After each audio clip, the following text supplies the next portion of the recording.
Selon le docteur Airas Meridinga, psychologue et coach en développement personnel, le leadership féminin a encore du chemin à faire. Et pour y arriver, les principaux acteurs doivent faire montre d'ambition et de courage. Le secret de la réussite, c'est de regarder là où tu viens et prendre une décision que dans 5 ans, je veux quitter ici. Dans 10 ans, je ne veux plus être comme ça. Dans 20 ans, je serai là en train de sponsoriser les gens. Tout est possible si tu peux travailler. Vous savez, dans notre société, tout le monde pense que c'est facile de travailler dans les bons bureaux. Mais j'ai commencé par nettoyer. J'ai nettoyé des bureaux, j'ai nettoyé des hôtels, j'ai nettoyé des maisons. Je suis rentrée à l'école et je suis où je suis aujourd'hui. Au-delà de ces qualités, il est également nécessaire de forger les valeurs d'humilité et de persévérance pour transformer ses rêves en réalité.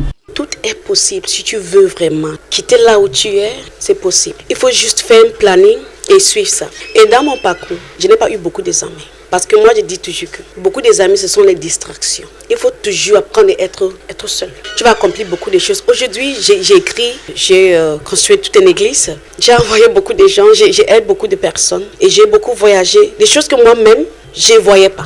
Des qualités qui lui ont sans doute permis d'être lauréate de ces 2 prix, dont l'un est baptisé Black Africa Award et l'autre Grand Prix Gold Star Award.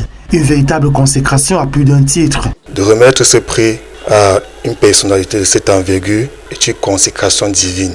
Parce que dans nos speeches, nous avons également mentionné que le docteur Airas Meri est une femme philanthrope, une femme entrepreneur, une écrivain. Donc ce sont les raisons pour lesquelles nous avons tenu à lui donner ce prix. Parce que c'est une femme qui accompagne. Ça m'encourage. Parce que pour quelqu'un qui ne passe pas chaque fois aux réseaux sociaux pour dire j'ai fait ça, je veux faire ça, je veux faire ça, personne ne me connaît sur cette voie-là. Parce que je ne montre pas ça. Moi, j'ai fait psychologie. Et moi, je pense que quand je cause avec quelqu'un, tu ne dois pas montrer ton image là. Parce que je veux que tu sois bien, tu sois à l'aise avec moi. La conférence de presse tenue cette semaine à Douala a servi de passerelle à celle qui est également présentée comme leader religieux d'apporter sa pierre à l'édification d'une société où les œuvres sociales occupent une place de choix.